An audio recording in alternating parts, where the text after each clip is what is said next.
नमस्कार। आप देख रहे हैं ई न्यूज़ बिहार। ई न्यूज़ बिहार के एपिसोड 2 बिहार की बात में हमारे साथ मौजूद हैं विश्वामित्र चतुर्वेदी जी। विश्वामित्र चतुर्वेदी जी मिनिस्टर हैं और इनसे हम जानेंगे कि कैसे इन्होंने अपना सफ़र शुरू किया। उससे पहले मैं दर्शकों को बताना चाहता हूँ कि एक तरफ बिहार जिस तरीके से नौकरी पाने की जद्दोजहद में लगा रहता है, उस दौर में भी इन्होंने अपनी नौकरी को छोड़ करके उद्यमिता को अपनाया। तो कैसा रहा सफ़र, इनसे हम जानेंगे। बहुत बहुत स्वागत है सर आपका जी चैनल पर। नमस्कार। आपके और आपके दर्शकों को सादर प्रणाम। सर, दर्शकों को आप बताइए कि आप इससे पहले सरकारी नौकरी में थे। क्या आपको लगा कि आप यह उद्यमिता की तरफ आ गए और आपने इतना बेहतर काम किया कि बिहार गवर्नमेंट ने भी आपके साथ मिल करके काम किया? पहले हम लोग गवर्नमेंट जॉब में थे तो सिर्फ अपने ही के लिए कुछ कर पाते थे, लेकिन सोच बदली कि नहीं, अब बिहार के लोगों के लिए भी कुछ करना चाहिए। हम लोग अगर सरकारी नौकरी के पीछे आएंगे तो युवा वर्ग, सारे जितने भी युवा वर्ग हैं, सब सोचेंगे कि नहीं, हमको गवर्नमेंट जॉब ही चाहिए। तो प्लानिंग किया जाए कि नहीं, गवर्नमेंट जॉब को छोड़ के व्यवसाय को अपनाया जाए, कि हम लोग को देख के नए जो बिहार के युवा हैं जिनमें बहुत कार्य करने की शक्ति है, एक अद्भुत इन युवाओं में जोश है, पोटेंशियल है, जोश है, जो बहुत आगे कर सकते हैं, जो अदर स्टेट में, बिहार को छोड़ के अदर स्टेट में जाकर वहाँ की सरकार, वहाँ की नीति सब कुछ अपनाते हुए भी अच्छा उद्यम, अच्छा व्यवसाय कर रहे हैं, तो वो लोग बिहार नहीं आना चाहते थे। बिहार में इस तरह का माहौल था, लॉ एंड ऑर्डर नहीं था बिहार में, काफ़ी दिक्कतें थी। कहीं भी आप इंडस्ट्रीज वगैरह कुछ चालू अगर करना चाहते हैं तो बहुत तरह की परेशानियां हैं। लेकिन जैसे ही सरकार ने बदला, सरकार जैसे ही चेंज हुई, माननीय नीतीश जी की जब सरकार आपका 2005 में आई, तो उद्योग के लिए इन्होंने बहुत सारे काम किए कि जो भी यहाँ के युवा अदर स्टेट में जाके अपना पैसा इन्वेस्टमेंट कर रहे हैं, वहाँ लगा रहे हैं, वो बिहार में। तो सबसे पहले तो इन्होंने लॉ एंड ऑर्डर को सुधारा, बैंक के तरफ उन्होंने रुख किया। बैंकों से माननीय मुख्यमंत्री नीतीश जी ने बैंकों से मीटिंग की कि नहीं भाई, जो बिहार में युवा रोजगार लगाना चाहता है उसको आप लोग कम से कम लोन दें। लोन के साथ साथ उन्होंने कुछ स्कीमें ऐसी बिहार के युवाओं को दी जिसमें उनको सब्सिडी मिले। अगर जो लोग रोजगार करना चाह रहे हैं तो उनको सब्सिडी, जैसे मखाना उद्योग पे उन्होंने काम किया, तो मखाना उद्योग में उद्योग विभाग के तरफ से अगर कोई बिहार का उद्यमी मखाना उद्योग को लगाता है तो उसके लिए एक सब्सिडी ग्राउंड किया गया कि नहीं, इतना सब्सिडी मिलेगा। तो ये देखते हुए लोग, बिहार में माहौल चेंज हुआ है, बैंक के भी माहौल चेंज हुए हैं, उद्योग विभाग भी काफ़ी अभी एक्टिव है, और सरकार भी चाहती है कि जो पोटेंशियल यहाँ के युवाओं में है, वो पोटेंशियल वो अदर जगह जो काम कर रहे हैं वो बिहार में आके करें, तो बिहार बहुत अच्छा कर सकता है। लॉ ऑर्डर यहाँ पहले से काफ़ी अच्छा हुआ है, बिजली की सुविधाएं काफ़ी अच्छा हुआ, जो बिजली की व्यवस्थाएं पहले नहीं रहती थी। सबसे बड़े व्यवसाय में सबसे बड़ा पहले दिक्कत थी रोड ट्रांसपोर्टिंग। कहीं भी आपको कुछ मंगाना है या भेजना है तो ट्रांसपोर्टिंग की सुविधा नहीं थी, लेकिन अभी बिहार में रोड की इतनी अच्छी स्थिति है कि आप पटना मुख्यालय से कहीं भी 3-4 घंटे में जाकर आ सकते हैं। कहीं भी अपना मटेरियल जो आप बना रहे हैं, यहाँ के युवा कुछ भी अगर मटेरियल अपना प्रोडक्शन कर रहे हैं तो बिहार के किसी भी डिस्ट्रिक्ट में 3-4 घंटे में जाके वो उसको भेज सकते हैं, मंगा सकते हैं। यही चीज़ें रहते हैं। हाँ, लेकिन एक सवाल मेरा है सर कि मैंने जो भी अभी रिसर्च कर पाया है इस तमाम एंटरप्रेन्योर वाली लाइन में, तो एक चीज़ मुश्किलें आ रही हैं, क्योंकि मैं भी एक युवा हूँ, ठीक है। मुझसे जो मेरे साथी इन्वेस्ट करना चाहते हैं, एक स्टार्टअप शुरू करना चाहते हैं, तो ये चीज़ देखा गया है कि कुछ सर्टिफिकेट है जो उनको लेनी होती है। जैसे अगर वो फूड इंडस्ट्री में जाना चाहता है तो सबसे पहले तो फसाई का लाइसेंस होता है। फिर उसके बाद अगर ऑनलाइन अभी चीज़ें चल रही है तो उस पर अक्सर देखा जाता है कि बैंक के में उनको जीएसटी लेना, उन तमाम चीज़ें लेना। तो अभी भी कहीं ना कहीं एक खाई नज़र आती है कि उनको उन तमाम चीज़ों को मुहैया कराने का इंतज़ाम, जिस तरीके से गवर्नमेंट, बिहार गवर्नमेंट लोगों को उद्योग विभाग से अलग अलग सेक्टर में उनको आर्थिक मदद भी कर रही है, सहायता कर रही है।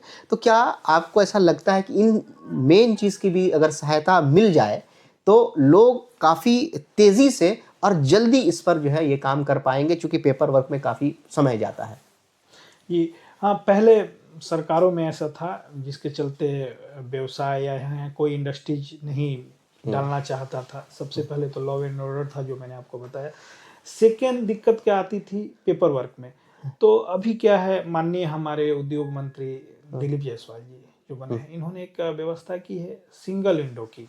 अच्छा। आप कोई भी इंडस्ट्री डालिए, हाँ। आपको हर ऑफिस जाने की ज़रूरत नहीं है। पहले क्या होता था कि जैसे अभी आपने कुछ देर पहले बताया कि हर ऑफिस में आप जीएसटी लीजिए, एफएसएसआई का रजिस्ट्रेशन लीजिए, और उसके बाद आप पॉल्यूशन लीजिए, बहुत सारे डॉक्यूमेंट्स की ज़रूरत होती है। बिल्कुल। लेकिन अभी उन्होंने किया क्या है कि सिंगल विंडो, एक ही जगह पे आप अप्लाई करिए, वहीं से आपको सारे पेपर वर्क आपके हो जाएंगे। अच्छा। माना हर ऑफिस ऑफिस जाने की ज़रूरत आपको नहीं पड़ेगी कि मामा जितने ऑफिस हैं, जितने आपको व्यवसाय इंडस्ट्री डालने के लिए पॉल्यूशन से लेकर के आपको आईएसआई से लेकर के जीएसटी तो छोटा चीज हो गया, उसका जितने भी डॉक्यूमेंट एक इंडस्ट्री या उद्योग शुरू करने के लिए चाहिए, वो सिंगल विंडो की व्यवस्था हुई, एक ही जगह पे ये सारे चीज आपको अवेलेबल हो जाएगा। तो ये व्यवसायी लोगों के लिए जो व्यवसाय बिहार में करना चाहते हैं, युवा या जो इंडस्ट्री डालना चाहते हैं, उनको इससे काफ़ी सहूलियत मिली है, पहला। दूसरा क्या है कि सरकार और बैंकों के बीच में माननीय उद्योग मंत्री जी ने एक समन्वय बैठाया है कि आप हमारे जो भी युवा वर्ग कुछ नया तरह का स्टार्टअप करना चाहते हैं, नया बिल्कुल, उसके लिए आप उनको लोन प्रोवाइड करिए। किसी कारणवश वो लोन अगर नहीं हो पाता है तो वो पैसा जो है उद्योग विभाग से सब्सिडी के रूप में आपको मिलेगी। इसमें केंद्र की भी काफ़ी सहूलियत है, केंद्र सरकार ने भी इस पे काफ़ी किया है। एक उन्होंने स्कीम लाया है कि विदाउट गारंटी आपको बैंक लोन मिलेगा स्टार्टअप। पहले क्या था कि व्यवसाय शुरू करने के लिए सबसे पहले तो पैसा चाहिए ही चाहिए, क्योंकि जिस मंथ में आप व्यवसाय नया शुरू करना चाहते हो उसी मंथ से आपका फाइनेंशियल पैसा लगना शुरू हो जाता है। बिल्कुल। ऑफिस के लिए पैसा चाहिए, जहाँ आप जमीन देख रहे हैं उसके लिए पैसा चाहिए, जो स्टाफ रखिएगा उसके लिए पैसा चाहिए तो लोगों को। लेकिन अभी बैंक भी चाह रही है कि बिहार में इंडस्ट्री शुरू हो, क्योंकि यहाँ का बहुत सारा पैसा, जो बिहार का पैसा, वो अदर स्टेट में यहाँ लोन नहीं देने के कारण वो पैसा अदर स्टेट में भेज के लोन दिया जाता था। तो बैंकों का बैंक भी चाहती है कि यहाँ के युवा जो है उस व्यवसाय को शुरू करे और बिहार का पैसा बिहार में ही रहे, यहाँ उन लोगों को लोन दिया जाए। और इसमें बिहार सरकार काफ़ी सारा नए नए स्कीम्स ला के काफ़ी पहल कर रही है कि काफ़ी सारा इंडस्ट्री, इसके चलते बहुत सारी इंडस्ट्रीज आपको बिहार में लगी है। बिल्कुल। हाँ। चूँकि अभी देखा जा रहा है कि जो महिलाएं हैं या जो स्टूडेंट हैं वो भी अब छोटे-छोटे स्टार्टअप्स कर रहे हैं। ऑनलाइन पोर्टल्स पर वो अपनी वेबसाइट बना करके भी जो बिहार के प्रोडक्ट्स हैं वो ऑल ओवर इंडिया और इंडिया से बाहर भी चीज़ें जा रही हैं।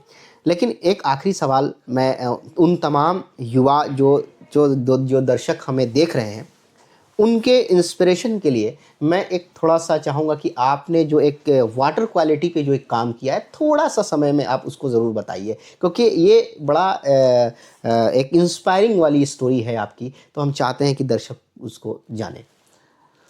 सबसे पहले हम लोग गवर्नमेंट जॉब में थे, हम गोपालगंज मध्य विद्यालय था खरहरवा, वहाँ स्कूल जा रहे थे। तो स्कूल जाते समय डेली जाते थे और आते थे, देखते थे कि उधर से स्कूल में पानी की समस्या जिस रोड से मैं आता था काफ़ी है। माना घंटों घंटों लोग पानी के लिए वहाँ जाम लगा, पानी की वजह शुद्ध पानी मिलता नहीं, जिससे वहाँ काफ़ी सारी उस एरिया में बहुत सारी इंडस्ट्री थी, तो जिसके चक्कर में काफ़ी बच्चे बीमार पड़ते थे पानी शुद्ध न मिलने के कारण।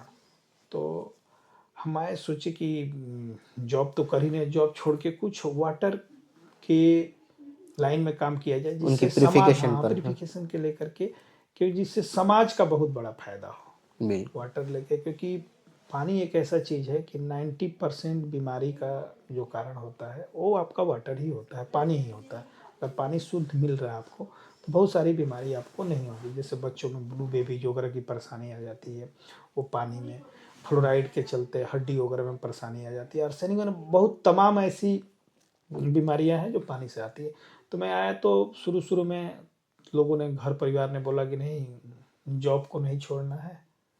आप व्यवसाय मत करिए, जॉब बहुत अच्छा है, सब कोई जॉब के पीछे जा रहे हैं और आप व्यवसाय के पीछे। फिर भी मैंने डिसीजन लिया कि नहीं, एक बार करके जॉब को रिजाइन करते हैं और व्यवसाय को देखते हैं। फिर मैंने वाटर पे काम करना शुरू किया, तो उसका देखा कि बिहार में इसका काफ़ी सारा स्कोप है।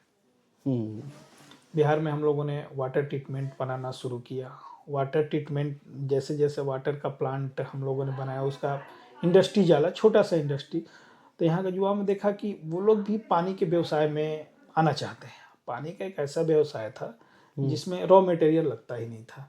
माना पानी को प्रोसेसिंग करके बोतल में भर के उसको बेच सकते हैं। तो जहाँ रॉ मटेरियल नहीं रहता है वहाँ रॉ मटेरियल आप करेंगे तो काफ़ी प्रॉफिट का बिजनेस था। तो बहुत युवाओं ने कम से कम 1 से 2 हज़ार पीसेस हम लोगों ने बिहार के युवाओं को दिया। और लोग आज अपने व्यवसाय में, कोई औरंगाबाद, कोई समस्तीपुर, कोई अररिया, कोई मोतिहारी, वाटर के व्यवसाय को कर रहे। वाटर को प्रोसेसिंग करते हैं, ड्रिंकिंग वाटर बना करके 1 लीटर के बोतल में, 20 लीटर के जार में बेच रहे हैं और उससे काफ़ी अच्छा यानी जो फायदा वो कमा रहे हैं। तो प्यूरिफिकेशन वाली जो दो मशीन थी तरह वो का काम हो रहा है उससे। एक तो समाज का सेवा हो रहा है, उनको शुद्ध पानी शुद्ध पानी मिल रहा है। अवेलेबल हो रहा है, और दूसरा समाज सेवा के साथ साथ वो अपने अर्थ का भी, फाइनेंशियल स्थिति भी उन युवाओं की ठीक हो रही है और लोगों को इसके चक्कर में शुद्ध पानी भी मिल रहा है। माना उनका अपने फायदा के साथ साथ समाज सेवा भी इससे हो रहा है कि लोगों को शुद्ध पानी वो लोग पिला रहे हैं। यानी जिस तरीके से सर ने प्रॉब्लम को ढूंढा, उसके सॉल्यूशन को ढूंढा और वही सॉल्यूशन आगे चल के एक स्टार्टअप का रूप ले लिया और पूरे बिहार में इस तरीके से वाटर प्यूरिफिकेशन प्लांट की शुरुआत कही जा सकती है। तो ये हमारे साथ में जो हमारे सर थे, इन्होंने अपने बारे में सब कुछ बताया और इससे यही इंस्पिरेशन मिलती है कि जहाँ चाह है वहीं राह है। तो बने रहिए हमारे साथ, इसी तरीके से तमाम लोगों से आपको मिलाते रहेंगे, रूबरू कराते रहेंगे। तब तक के लिए धन्यवाद। आप देख रहे थे ई न्यूज़ बिहार। धन्यवाद।